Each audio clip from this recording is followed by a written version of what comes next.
Coronavirus au Royaume-Uni, Boris Johnson retourne au travail ce lundi, il est attendu au tournant. Lui-même frappé par le nouveau coronavirus, le Premier ministre britannique Boris Johnson reprend ce lundi les rênes du gouvernement, sous une pression croissante, pour dévoiler ses plans concernant le confinement, en place depuis plus d'un mois. Depuis sa sortie de l'hôpital le 12 avril, le chef du gouvernement conservateur, âgé de 55 ans, récupère à Chuquet, la résidence de campagne des premiers ministres britanniques, pendant que son équipe fait face aux critiques sur sa gestion d'une crise partie pour durer. Durant son hospitalisation, il a passé 3 jours en soins intensifs. Boris Johnson a affirmé que les choses auraient très bien pu basculer, saluant le personnel du service public de santé britannique, le NHS, auquel il doit la vie. Dans la nuit de samedi à dimanche, des sources de Downing Street ont affirmé à des médias britanniques qu'il reviendrait à son bureau dès lundi et qu'il avait hâte de s'y rendre. Cela confirmait ce qu'avançait vendredi le Daily Telegraph, journal favorable au pouvoir conservateur. Certains signes, comme le fait que le dirigeant conservateur se soit entretenu par téléphone, au cours de la semaine écoulée, avec le président américain Donald Trump et la reine Elisabeth II, laissaient déjà penser à un retour rapide. Il avait l'air incroyable, a relaté jeudi Donald Trump. C'est comme le vieux Boris. Énergie phénoménale. Dynamisme phénoménal. Il est en très bonne forme, a abondé ce vendredi, le ministre britannique de la Santé, Matt Hancock, sur la chaîne d'information Skinner. Cela fait désormais plus d'un mois que les Britanniques sont appelés à rester chez eux.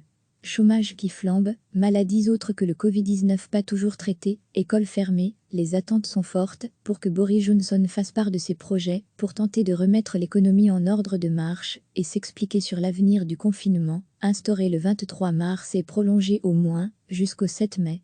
Il est remplacé par son ministre des Affaires étrangères Dominic Raab, qui a présidé les réunions de crise successives. Mais il lui faudrait l'approbation de l'ensemble du gouvernement, que la presse dit divisé, pour toute décision majeure. Le chef de la diplomatie a partagé le poids de la tâche avec Michael Gove, le bras droit de Boris Johnson, et Matt Hancock pendant cette période, qui correspond avec ce que les autorités sanitaires pensent être le pic de l'épidémie. Degré retrouvé, tout notre dossier sur le coronavirus, avec plus de 20 000 décès enregistrés dans les hôpitaux, le Royaume-Uni se trouve parmi les pays les plus sévèrement touchés en Europe. Le bilan s'annonce plus lourd une fois que seront comptabilisés les décès survenus dans les maisons de retraite et à domicile. Quant aux conséquences pour l'économie, la Banque d'Angleterre a averti jeudi que le pays aurait à affronter la pire récession depuis plusieurs siècles. Si l'opinion reste favorable au confinement, les poids lourds du gouvernement, pendant l'absence de Boris Johnson, ont dû faire face à des critiques croissantes. Le nouveau chef de l'opposition travailliste Keir Starmer a accusé le pouvoir de lenteur, que ce soit sur le confinement, le dépistage ou les équipements de protection, dont manquent cruellement les soignants, mais aussi les maisons de retraite. Le gouvernement a jusqu'ici refusé de s'avancer sur une date d'allègement des restrictions, disant craindre une recrudescence et expliquant attendre l'avis des scientifiques. La présence du conseiller de Boris Johnson, Dominic Cumming, révélé par le Guardian, à plusieurs réunions du comité scientifique, SAGE, chargé d'éclairer la lanterne du gouvernement, dont celle du 23 mars, date à laquelle a été décrété le confinement, est venu semer le doute sur son indépendance.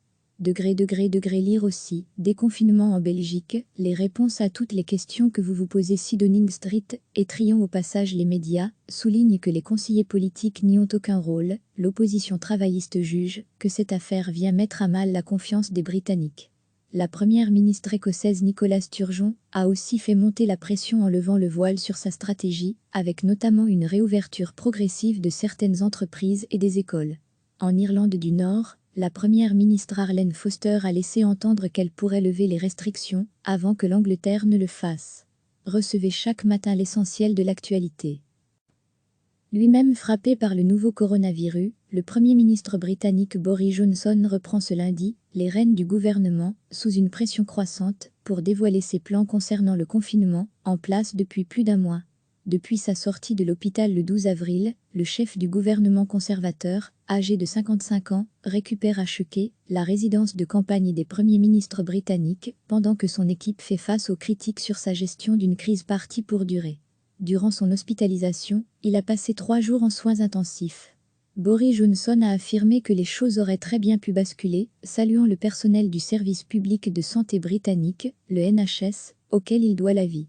Dans la nuit de samedi à dimanche, des sources de Downing Street ont affirmé à des médias britanniques qu'il reviendrait à son bureau dès lundi et qu'il avait hâte de s'y rendre. Cela confirmait ce qu'avançait vendredi le Daily Telegraph, journal favorable au pouvoir conservateur. Certains signes, comme le fait que le dirigeant conservateur se soit entretenu par téléphone, au cours de la semaine écoulée, avec le président américain Donald Trump et la reine Elisabeth II, laissaient déjà penser à un retour rapide. Il avait l'air incroyable, a relaté jeudi Donald Trump. C'est comme le vieux Boris. Énergie phénoménale. Dynamisme phénoménal. Il est en très bonne forme, a abondé ce vendredi le ministre britannique de la Santé, Matt Hancock, sur la chaîne d'information Skinner. Cela fait désormais plus d'un mois que les Britanniques sont appelés à rester chez eux. Chômage qui flambe, maladies autres que le Covid-19 pas toujours traitées, écoles fermées, les attentes sont fortes pour que Boris Johnson fasse part de ses projets pour tenter de remettre l'économie en ordre de marche et s'expliquer sur l'avenir du confinement, instauré le 23 mars et prolongé au moins jusqu'au 7 mai. Il est remplacé par son ministre des Affaires étrangères Dominic Raab, qui a présidé les réunions de crise successives. Mais il lui faudrait l'approbation de l'ensemble du gouvernement, que la presse dit divisé, pour toute décision majeure. Le chef de la diplomatie a partagé le poids de la tâche avec Michael Gove, le bras droit de Boris Johnson, et Matt Hancock pendant cette période, qui correspond avec ce que les autorités sanitaires pensent être le pic de l'épidémie.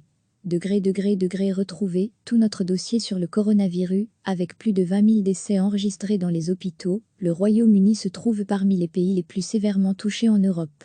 Le bilan s'annonce plus lourd une fois que seront comptabilisés les décès survenus dans les maisons de retraite et à domicile. Quant aux conséquences pour l'économie, la Banque d'Angleterre a averti jeudi que le pays aurait à affronter la pire récession depuis plusieurs siècles. Si l'opinion reste favorable au confinement, les poids lourds du gouvernement, pendant l'absence de Boris Johnson, ont dû faire face à des critiques croissantes. Le nouveau chef de l'opposition travailliste Keir Starmer a accusé le pouvoir de lenteur, que ce soit sur le confinement, le dépistage ou les équipements de protection, dont manquent cruellement les soignants, mais aussi les maisons de retraite. Le gouvernement a jusqu'ici refusé de s'avancer sur une date d'allègement des restrictions, disant craindre une recrudescence et expliquant attendre l'avis des scientifiques. La présence du conseiller de Boris Johnson, Dominic Cumming, révélé par le Guardian, à plusieurs réunions du comité scientifique, SAGE, chargé d'éclairer la lanterne du gouvernement, dont celle du 23 mars, date à laquelle a été décrété le confinement, est venu semer le doute sur son indépendance.